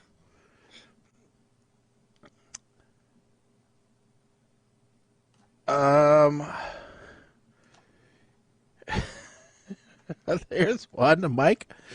I don't think you can relate to this directly, but probably indirectly somehow. Your dog kills your neighbor's pet bunny. Oh. There's some grief Is that your involved. favorite neighbor who just died? Your dog was killed your bunny? I don't know. It'd be hard for the grieving family to go through a spouse, a parent loss and a bunny loss in the same week, I'm sure. But your dog kills your neighbor's pet bunny. Colin, you go first. Oh. 67. Mama Blair said 6. I'm going...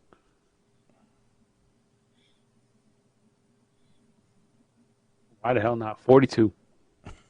19 and a half. Yeah, you guys are probably closer. Okay, so true story.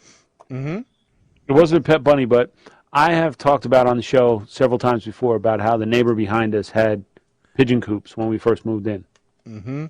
And there is a picture as evidence. I could talk about it now because the neighbor passed on, but there was one day where our husky Sasha came in from the backyard carrying one of his pigeons. And that was perhaps one of the most frantic days of our lives in this house. Because Sasha did not want to let this pigeon go.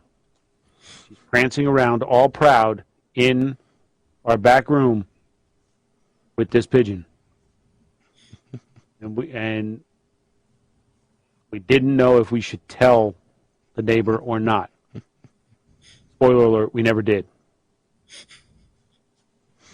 And, well, he died. So, he never found out. All right. Let's do a couple more here before we're done. But that's the point, though. You still think about that, you know? Yeah. I mean, the thing with like the 7, losing the 7 toes, you know? Well, that's terrible and all. And after a while, it's just you look and go, oh, yeah, I missed 7 toes. But the one that's going to wake you up in the middle of the night is the bunny that was killed by your dog. You got to relearn how to walk with only 3 toes left. But you're not going to wake up in the middle of the night going, I can't go to sleep because I'm still thinking about that Phantom Pain says you will. I still can't watch Watership Down. So I know how much seeing an actual dead bunny would destroy me. Mama Blair says we killed a pet fish once and had him for supper. What the hell kind of... I've not heard that one story. This one comes through, so I can send it as proof. But so y'all don't think that I've been drinking too much. All right, here's another one. 6-hour flight seated behind a crying baby. Oh, been there. Been there. That's 6. 6. Mike? Well, I was on headphones. I don't care. I was going to say, I got headphones and I got booze, so it's not that bad. I'm going to go, I'll go 25. 19. 19. I would have said 20, so she would have gotten that one. No, non-baby, but child behind you kicking your seat. That's a different thing. Oh, that's grounds for murder. Yeah. I can deal with the crying baby. That's not misery. All right, and then the last one for tonight. Mom drunkenly complains about her sex life. Oh, that's like a 2. That's a 2. That's for like sure YouTube and Instagram worthy. Mike goes, "This is Friday. This is Friday." Listen, no, dude, I'm filming it. I'm putting it up as a reel on Instagram. And guess what? I will go viral. That's more of a misery thing on her when she gets, afterwards when she, yeah. Okay, so Colin, what do you say? Oh, I don't know, 6. Mike? That's what Mama Blair said, too. I said 2. 2. 12 and a half. Oh, well, at least they're within the range. All right, well, Colin and I tied. 5 apiece. Again. And it's only because I took the tiebreaker on that one. Yep. All right, so right now we're going to get into a feature that we do every show. It's a double feature movie review. We take 2 shows. Traditionally, they're randomly picked out of a list that we curate. They are suggested by Netflix, Amazon Prime, YouTube, etc. All those services that think they know you better than you do, and make recommendations based off of your previous viewing. So for tonight, the movies that we have to watch, we watched were Thrashin' and Mixtape. Thrashin' available on YouTube Prime, or on Amazon Prime, sorry. And then Netflix has Mixtape as a Netflix original. So who wants to go first? I'll tell you what, Mike, I believe you put Thrashin' on the list. So we will go with you first. And, okay. So there you go. All right, Mike, tell us what you thought of Thrashin'. All right, so I start off. This is another movie that I willingly accept full responsibility for putting on the list. Okay. Now, the fact that Prime Video tells me that this is streaming in HD is kind of laughable, and I'm going to leave it at that because this is a bad VHS dub. Movie starts off with hitchhiking, which any parent sees this right off the bat. I got to wonder what parents today would do if their kids accepted rides from strangers to get to the mall. Oh, I forgot. Kids don't go to the mall anymore. Skate ramp in the middle of a field with nobody there, and all of a sudden the entire crew is there watching these guys skate. I don't get it. The club scene actually reminds me of a club that I got tricked into going to one night during what was quite possibly the worst night of my adolescent life. Now, the central part of this movie is a race called the LA Massacre, which is a downhill skateboarding race. And it's $1,000 for first prize. That just shows you how much things have changed since this movie has made, because $1,000 would as first prize, nobody would bother entering. Kid gets all impressed when the owner of a skateboard company tells him he makes $20,000 a year just off of the sales of these skateboards alone. $20,000 a year, that's a signing bonus for most of these athletes, if that. So at this point in the movie, which was the Hollywood Boulevard scene, I decided to take a look and see when Police Academy 4 came out.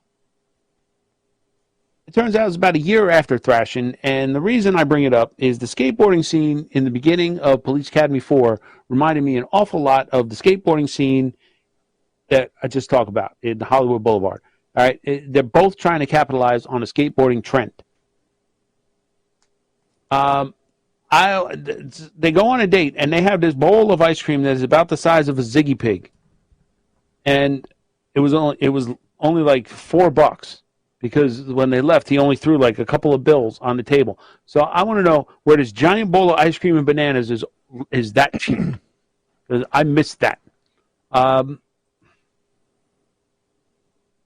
Then they have what I refer to as the skateboarding Thunder Road scene. And at that point, I have to ask Shaggy, is because this takes place on Thunder Road, and it went from cars to motorcycles to skateboards, is this actually Grease 3? Based off of your logic? I just want to know. Trying to figure out how exactly you decide who wins in this joust, because eventually you're going to run out of road or ramp or whatever. The LA Massacre, the race, my knees just hurt watching these guys crouch that long on skateboards going downhill. And just like that, everybody's all happy, everybody's all friends. So when it comes to rating, look, I went back to the vault to see what I rated BMX Bandits. Because I kind of feel like this movie would make a good double feature with that movie. And I gave BMX Bandits a smirk, so I'm going to give this one a smirk as well. All right, Colin, I'll let you go next. Okay, Thrashing. So the director of this movie, David Winters, was actually in the original cast on Broadway for West Side Story. And this plot has lots of West Side Story in it. Luckily, no one actually dies because this is lighter entertainment than directly ripping off Romeo and Juliet. But definitely has a lot of influence in this movie. Very few people in this movie you actually will know. Josh Brolin, of course, doing lots of Marvel, well-known actor. His rival is played by a guy who, the only thing I've ever actually seen him in otherwise is he was in one season of Babylon 5, where he played Warren Kiefer, which was a character that was kind of forced on the producers of Babylon 5 by the studio. And then when the studio wasn't looking over their shoulder anymore, they immediately killed him off. So he's well known for being stuck with a character that nobody wanted. The love interest is played by Pamela Gidley, who I actually have seen her in many other things. She was an important character in The Pretender, for example. Unfortunately, she and many other people in this movie are dead. She's in the category of dead and nobody knows why, because she died at home and there's been no other information. So we can always just guess. Most of what I have to say about this movie is interesting tidbits about the people who are in it, because the movie itself stars Josh Brolin standing on a skateboard, and then somebody else's feet in close-ups on a skateboard doing tricks. And then for a while they just kind of retrace West Side Story and then have a big race down the hill at the end. So you're kind of doing little pieces of other things stuck together to make this movie. I was bored out of my mind. And it was terrible. So I'm going to give it a cough. Ooh, a cough. Okay. I'll go next. All right, so... I'll go next. There's somebody else to go after. Yeah, well, put it up for debate afterwards. I don't know. All right, so, Colin, you're slightly incorrect. You do know the head of the Daggers from one other movie. And you probably don't know that you know him from this movie, but you know him from this movie because he plays opposite Robert Downey. He plays with Robert Downey Jr. Weird Science. He was the other douchebag in Weird Science with Robert Downey Jr. I knew the face was familiar. He was Max. And since you're going to miss it, he was also the friend in Elm Street 2.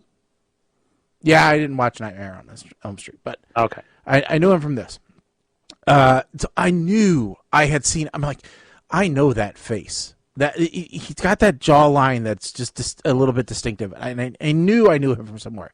So it took a little bit of digging, but that is where I knew him from. And I will say, far better acting in Weird Science 2 with his few little lines than what he did in the movie Thrashing. Let me first read you per Empora.com the 10 reasons you should watch the 80s skate movie Thrashing. They say The Gang, The Daggers, The Party, The Girl and the Awkward Sex Scene, The Skating Montages, The Challenge, which Mike referenced, The Duel, which Mike referenced, The Finger, which makes a appearance several times, The Downhill, which Mike referenced, and The Finish Line.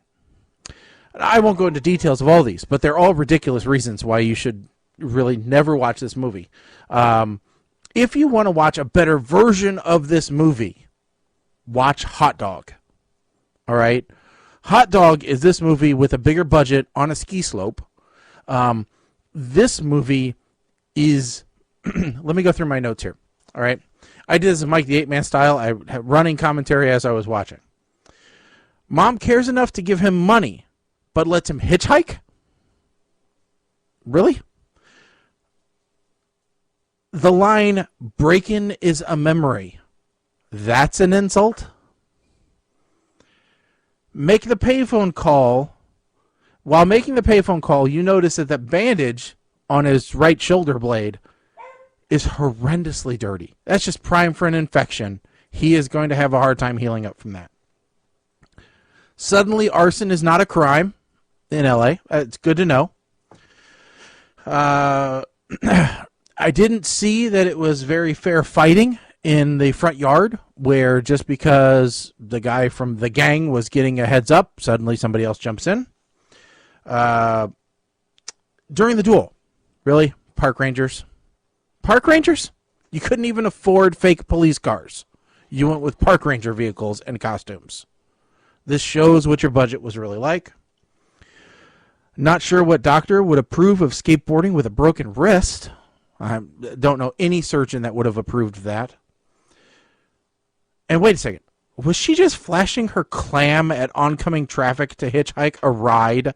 Really?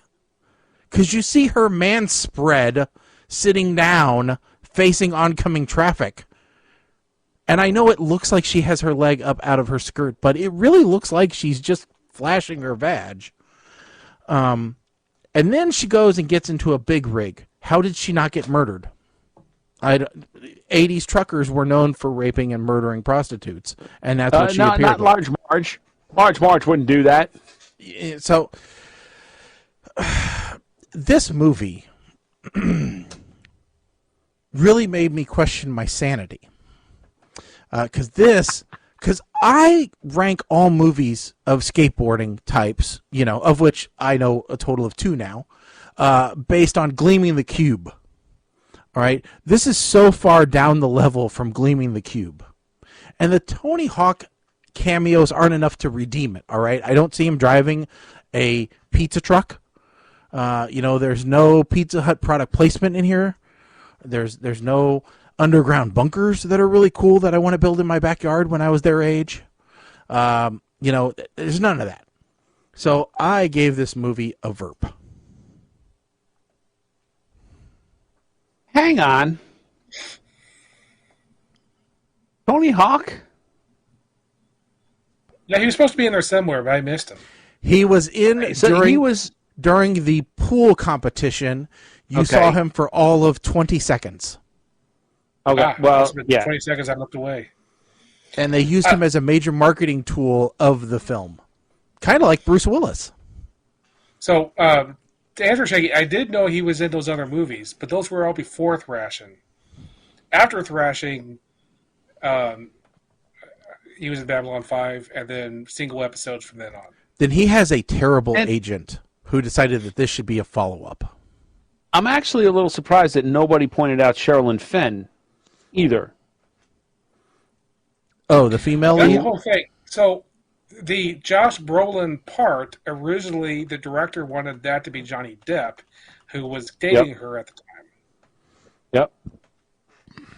Correct. But I was already kind of digging deep to find anything to talk about, so I didn't want to go quite that far back. Oh, why not? So It wasn't worth it. And I officially will not be adding anything else to the suggestion sheet for a while. So I think I have tortured us enough for the last 2 shows between this and The Last Shark. Okay, so since the next one, Lamageddon, so we'll see how that goes. so the next one, since it's my fault, I'll take the lead on that. All right, so our next show is Mixtape, a new Netflix special, and so before I go into my synopsis here, I told my wife the other day, I'm like, well, I've watched the 2. Well, I told her yesterday actually. I'm like, well, went ahead and watched the 2 movies for Monday. And she goes, oh, why is that? And I said, well, one was a complete piece of dumpster fire. I said, and the other one is about a kid who lost her parents. I said, and neither one of those are ones that you would want to see. And she goes, why did you pick a drama for your movie reviews?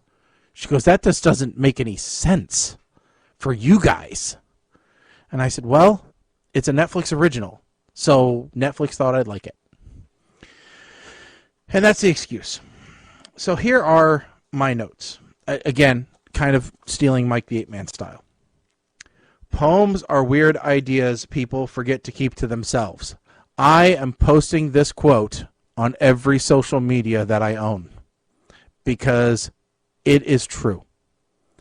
Keep your non-rhyming words to yourself, weirdos. All right. Anti is dollar store John Cusack from High Fidelity. 100%. No argument. Turns out Beth is racist. Thinks all Asians are the same and know the language. What? Napster didn't have a song. This is impossible. They should have gone to ShareBear or some other service or Kazaa. Something. It would have been out there. I guarantee it. That rope on the swing would have rotten and they all would have fallen down the cliff. That would have really happened if this hadn't been Movie Land. All right. I'll admit it. I already kind of liked Anti, but now I really like him after he beat the crap out of the singer. I enjoyed that. That was a good redemption thing. Good thing. You are now General Store John Cusack. All right. Oh, damn. Play a tape of the dead parents singing and an onion sandstorm came into my office. This is ridiculous. All right. If you want a heartbreaker show, all right, but yet you liked the musicality of something like High Fidelity or something along those lines, then this is the show for you if you're into dramas. And if you don't mind that happening, because it's going to happen. Someone is going to come and throw onion dust in your eyes at the end of this movie. It's going to happen. And you just have to be ready for it. So, in the end, I give this movie a smile. Because, damn it, sandstorms. Wait. Go back to full screen you. Yeah? Freeze. Why do you have a spaghetti thing behind you? Oh, that's a back scratcher. It looks like... It is. It's a spaghetti. It's absolutely a spaghetti spoon. But they make great back scratchers. So when you're like my wife and you have like 4 of every utensil, you don't care when I steal one spaghetti spoon you never use. I don't know why I just now noticed this, but I felt the need to point it out. Yeah. Okay. But you should try it. It's really good. I don't need that because I have. I don't. No. That's not deep enough. What are you talking about? No, that's deep. That gets in there. That really irritate. You put that underneath the shirt, and you can really do some damage back there. This is got sharp edges. No, this is just a. This is hard plastic. You can sharpen this. You can make points out of this. This is and it's Chinese like Wolverine is giving you a back rub. All right. Who going next? Colin, you go next. Okay, I'll go next. Okay, mixtape. I gotta say, I was not looking forward to watching mixtape. I saw what it was, and I was like, so for our movie review on PTR Radio, we're going to watch a movie about a orphan little girl with other little girls searching for music on a mixtape. And I knew, even before the movie started, that there was going to be a giant plot hole which was just going to bug me. And that plot hole is, why didn't she just fix the tape? I kind of thought the same thing. Because, she has this tape, and it kind of got pulled out a bit by her Walkman. And I just looked at it going, even if it broke, put a little piece of tape on it and listen to the original tape. Why are we watching the rest of this movie? That was my thought at the time when I was looking at that. This movie, for whatever reason, was set in the very late 90s. It ends at New Year's 1999. Going into 2000. And it has some weird things in it that are kind of... It's like... I think I know why they said it in the past, because they wanted a mixtape to still be something that worked from a timeline perspective. Like the parents could have created the mixtape. But at the same time, it was like, okay, here's some examples, okay? The character saying, nobody has tapes. Now, I'm remembering back to 1999. And I believe cassette tapes were still a thing. They weren't much of a thing, but they were still around. We weren't quite to the place yet where there was none. Now, vinyl was not a thing at all at that point, if I remember correctly. So the vinyl was a little too put out there. So anyway, there's a character who had sleep apnea, and while sleep apnea was definitely a thing back then, that's just not something anybody ever talked about. That's definitely a 2020s type thing that someone would say, I have sleep apnea. Back then, 1999, no one's ever heard of sleep apnea. So there's some little stuff here and there that can annoy you. That being said, this is a young people having a journey. Think Stand By Me, but not Stephen King. That kind of journey kind of thing. There's a character that Shaggy mentioned named Anti, and I was also thinking, that was that Jack Black type of character as well. So John Cusack, Jack Black. But the guy who actually played it, he kind of played it as if he was a dollar store Jack Black. But I will say I liked his performance. He was a bit flatter. I think I liked him in his part. I liked that character a lot.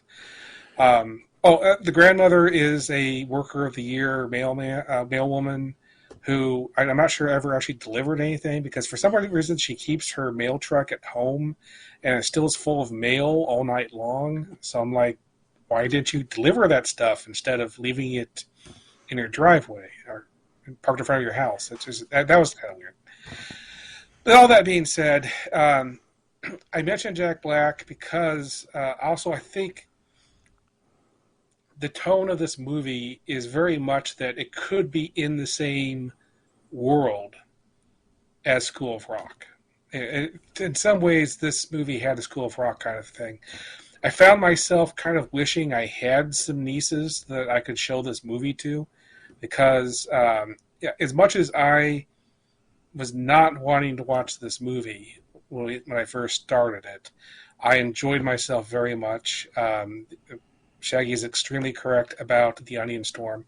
And this goes back to one of my bedrock rules of this bit of PTR Radio, which is, if I'm surprised by something that I did not want to watch, which I thought was going to be terrible, and in the end, I really liked it, and I thought I should tell other people to watch it, it gets a Schneikes every time.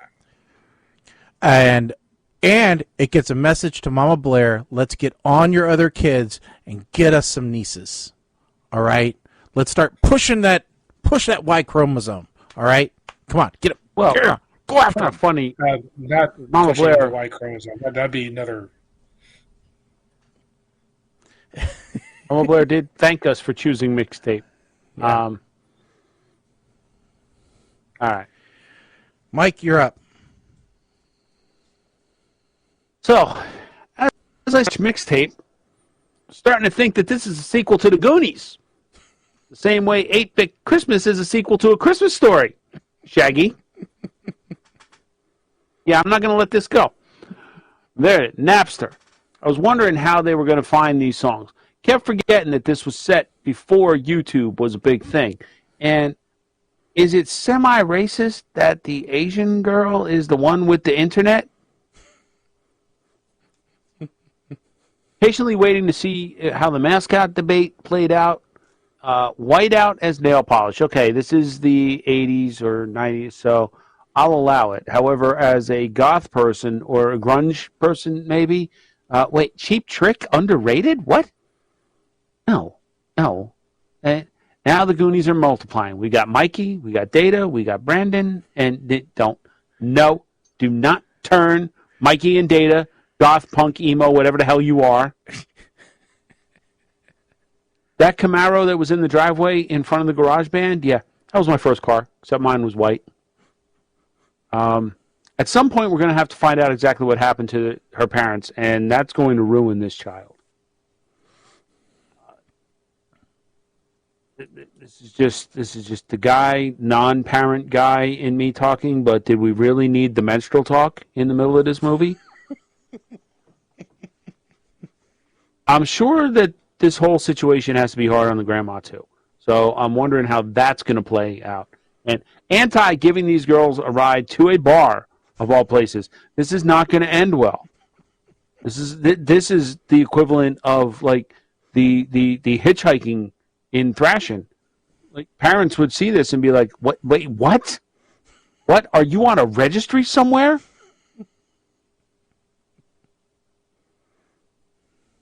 I had suspicions that the guy in the band was going to wind up being her dad. I'm glad I was wrong, but I had that was under suspect. Anti was looking very pensive during that finale song. It's like he knew what was up. And listen, can we just keep politics out of school? Please? If only, people. My grandmother used to tell me this all the time, and it kind of resonated with me because to this day I still say it, and I've actually said it to Kim a couple of times. Like, I may not always like you, but I will always love you. And while it was comforting, at the same time, it was scary as hell. So I see the Memorex tape in the tape player, and instantly the neon colors on that Memorex tape brought me back to, I could smell coconuts or Sam Goody or The Wiz or wherever I went to buy records that week. Because Sam Goody got it. So, Colin, you mentioned School of Rock, and this is how this is in this could be in the same universe as School of Rock. So I'm going to take it one step further and say, yes, it is in the same universe as School of Rock. That's exactly how these girls learned to play these instruments in such a short time and that they be able to perform a concert on New Year's. So this movie gets a big shit and grin from me. It was a lot of fun, even with the sad side stories. It was the perfect blend of if you looked up dramedy in the dictionary, if that's actually in the dictionary, this movie would be the example it points to. It's a perfect blend of drama and comedy. So I would highly recommend it. And Colin, you're kind of right. Maybe this should get a Schneikes. I don't know. So Merriam-Webster's does have the definition of dramedy, so we're cool. So we're good. By the way, Colin, to answer your question, so U.S. companies discontinued production of pre-recorded cassettes in 2003. Yep. So, but we are talking about older songs here that may not have been re-released or things like that. I thought it was really interesting, the song that was difficult to find.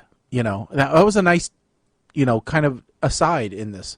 So, like we all said, it's a good show all around that really surprised us. So, and we're not dramedy folks, right? We will take a comedy any day of the week, an action movie, etc.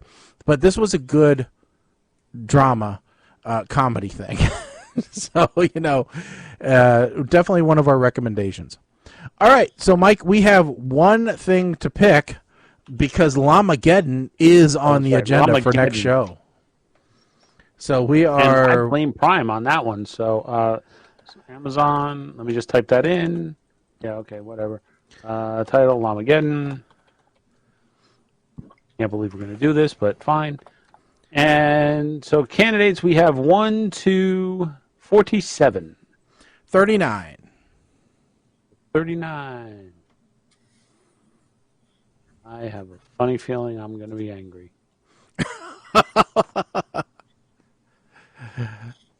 Hector and the Search for Happiness. What? Hector, played by Simon Pegg, is an eccentric London psychiatrist in crisis. Son of a bitch. It's British. I have no idea who put this on here. I know who put this on here. So surprises me. I have to know who put this on here. So it is a Simon Pegg movie. Awesome. We like Simon Pegg. It's a Simon Pegg rom-com. Oh, this should be interesting. It's got Jean Reno. Who is that? He was in the Matthew Broderick Godzilla movie.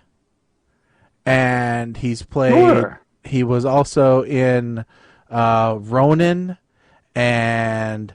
let's see here. The Adventurers, which we've watched. He was also in what the hell else is he known for? I don't know. He was in The Professionals. You'll know him when you see him. Let's put him that way. All right. He has that face that you will not forget. So, all right, that should be interesting. I was briefly worried that maybe I put it on the list, but then I saw it was on Amazon. I'm like, okay, I haven't done any Amazon links. Does that mean that I put it on the list? I don't remember this. You probably did. I can't remember. Or maybe Mike was asleep and sleepwalked and decided when he's asleep, he really likes British movies. I don't know, but this looks so weird. This looks like I'm so interested to see this movie now. I don't think I've had this much glee in a long time for a movie because I don't know which one of us suggested it. I don't know where it came from. I don't remember watching a trailer for it. I am just I'm giddy as a schoolgirl. Let's put it that way. All right. So, with all that said, you have been listening to PTR Radio, and we thank you for listening, tuning in, watching, whatever you do. Don't forget to spread the word about the show. Tell all your friends about PTR Radio and all the fun that we have, all the videos, movies, television, everything that we see, we talk about, as well as all the other stuff, our scintillating conversation regarding the Olympics. You'll only get that kind of coverage here at PTR Radio. Nobody else is willing to pay for that to be broadcast anywhere, so we do it here for free just for you. So with that said, all the events that I had scheduled have been canceled. I got nothing coming up. Mike, are you still on the docket to be a big auctioneer? As of right now, I am. I have not heard otherwise. So there you go. In the coming future, soon, you can look forward to Hey Bitter, What's My Bitter? Coming from Mike the Ape Man live to your location. I may also be DJing a grand opening of an establishment in town, which don't ask me. Do we get to cut anything about that one? But I want a pair of novelty scissors. Can you get me the big pair of novelty? Colin and I will come to town to open a supermarket. Absolutely, we will do that. Colin, gas up the car. Not a supermarket. We're going to do a supermarket opening. Mike is DJing. That's what's going to happen. We're going to get the big novelty scissors, and we're just going to, we're going to come in, and we're going to cut the tape and say, okay, everybody come get your groceries. PTR Radio welcomes you to the fine establishment of Wegmans in New Jersey. No, it's not a Wegmans, I can tell you that. So, yeah. All right. Anybody else have anything? Nope. I do not. All right. Well, then I'm Shaggy. I'm Colin. I am Mike the Ape Man. Stick a fork in us, folks. We are done. Later.